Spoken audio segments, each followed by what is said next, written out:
एक बार भगवान शंकर और माता पार्वती पृथ्वी पर भ्रमण के लिए निकले।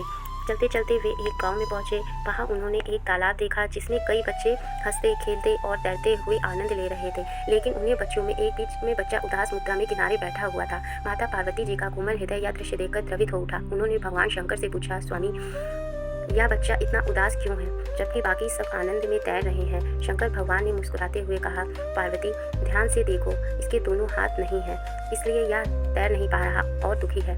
माता पार्वती ने गंभीरता से कहा, तो फिर आप अपनी शक्ति से इसे हाथ दे दीजिए ना, ताकि यह भी अन्य बच्चों की तरह खेल सके, आनंद कर सके। भगवान शंकर बोले, देवी, हम ईश्वर होकर भी विधि के विधान में हस्तक्षेप नहीं कर सकते। हर आत्मा को अपने कर्मों के अनुसार ही फल मिलता है। यह बच्चा पूर्व जन्म के कर्मों के कारण आज इस अवस्था में है। माता पार्वती ने करुणा भाव से बार बार प्रार्थना की कि हे नाथ, आप करुणा के सागर हैं, कृपा करके इस बालक को भी नया जीवन दें। भगवान शंकर अंततः सहमति देते हैं और उस बालक को अपने तपोबल से दोनों हाथ प्रदान कर देते हैं। अब वह बच्चा भी प्रसन्न होकर तालाब में कूदता है और बाकी बच्चों के साथ तैरने लगता है। एक सप्ताह बाद शंकर और पार्वती जी पुनः उसी मार्ग से गुजरे। उन्होंने देखा कि तालाब में अब केवल वही बच्चा तैर रहा था और बाकी सब बच्चे तालाब के बाहर खड़े थे। भयभीत से माता पार्वती विस्मित होकर बोली, स्वामी, अब क्या हुआ?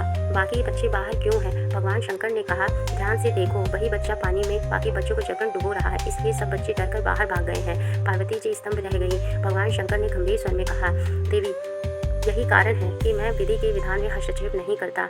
यह बालक अपने पूर्व जन्म में भी अपने हाथों से दूसरों को कष्ट देता था। उसी कर्म के कारण इसका यह जन्म बिना हाथों के हुआ। अब जब इसे हाथ वापस मिले हैं तो फिर वही कृति दोहराने लगा। प्रकृति हर कर्म का लेखा जोखा रखती है।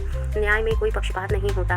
हर आत्मा जब इस संसार में जन्म लेती है तो वह निष्पाप होती है, लेकिन जैसे जैसे जीवन में कर्म किया जाता है वैसा ही उसका भाग्य बढ़ता रहता है। किसी का जन्म झुग्गी में तो किसी का महलों में, कोई अपाहिज होता है तो कोई स्वस्थ होता है, कोई धनवान होता है तो कोई दलित, परंतु यह सब स्थायी नहीं है, सब परिवर्तनशील है। अगर कोई व्यक्ति आज पैसे के घमंड में बुरे कर्म करता है तो आने वाले जन्मों में उसे उसका फल अवश्य मिलता है। कर्म का वही खाता जो होता है, न उसमें कोई गलती होती है। और आगे कहा, राजा दशरथ के घर में स्वयं भगवान राम ने जन्म लिया था, लेकिन अपने पूर्व जन्म के कर्मों के कारण उन्हें पुत्र वियोग में प्राण त्यागने पड़े। श्रवण कुमार के अंधे माता पिता राजा दशरथ को श्राप दिया था।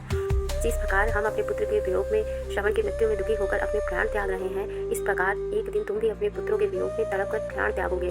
यह श्राप ही दशरथ के जीवन का अंत बन गया।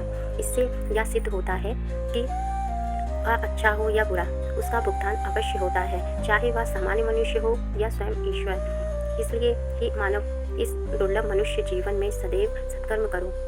ऐसे कार्य मत करो कि तुम्हें या तुम्हारे कर किसी और को पीड़ा पहुँचे। अपने कर्म ऐसे बनाओ कि संसार से जाने के बाद भी लोग तुम्हें सम्मान और प्रेम से याद करें।